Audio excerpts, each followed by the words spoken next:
Hi friends, welcome to Yazhan போய் vlogs. இன்றைக்கி ஒரு அருமையான அரைச்சி விட்ட கருவாட்டு குழம்பு பார்த்துடலாமா? அட்டகாசமான டேஸ்ட்டு. வாங்க எப்படி செய்யுதுன்னு பார்த்துடலாம். ஃபஸ்ட்டு அதுக்கு நம்ம ஒரு பொடி ரெடி பண்ணிக்கலாம்.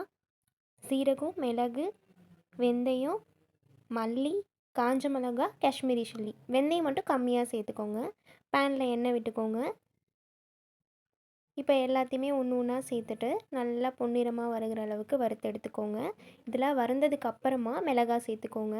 காஷ்மீரி சில்லி வந்து நான் கலருக்காக போட்டிருக்கேன். இன்கேஸ் உங்ககிட்ட இல்லைன்னா ஸ்கிப் பண்ணிடலாம்.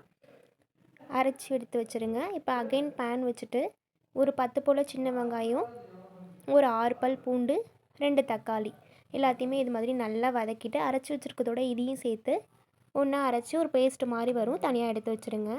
இப்போ சட்டி வச்சுட்டு நல்லா தாராளமாக நல்லெண்ணெய் விட்டுக்கோங்க. கடுகு உளுத்தம் பருப்பு போட்டுக்கோங்க. ஒரு 10 வெந்தயம் மட்டும் போட்டுக்கோங்க, அதிகமாக போட்டுற வேணாம், கசந்துரும். கருவேப்பிலை போட்டுட்டு 4 பச்சை மிளகா மறந்துடாமல் போட்டுருங்க.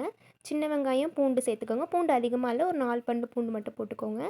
காய் வந்து கத்திரிக்காய் சேர்த்துருக்கேன் நான். காய் வேகிறதுக்காக மஞ்சத்தூள் உப்பு போட்டு நல்லா வேக விட்டுக்கோங்க. 2 ஸ்பூன் மட்டும் கலந்த தூள் போட்டுக்கோங்க, வேறு எந்த தூளும் சேர்க்க வேண்டாம். புளித்தண்ணி நல்லா கெட்டியாக கரைச்சி வச்சு சேர்த்து கிளறி விட்டுக்கோங்க. புளித்தண்ணி கொதி வந்ததுக்கப்புறமா நம்ம அரைச்சி வச்சுருக்க மசாலா பேஸ்ட் அது கூட சேர்த்து நல்லா கிளறி விட்டுருங்க. கிளறி விட்டுட்டு நல்லா மூடி போட்டு நல்லா கொதி வந்ததுக்கப்புறமா நல்லா பச்சை வாசனைலாம் போய் எண்ணெயெல்லாம் பிரிஞ்சு நல்லா கொதி வந்ததுக்கப்புறமா கருவாடு சேருங்க.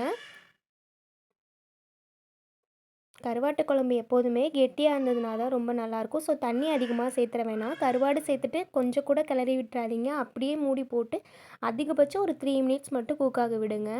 கருவாடை நல்லா சுடு தண்ணியில் போட்டு கழுவி எடுத்து வச்சுருங்க.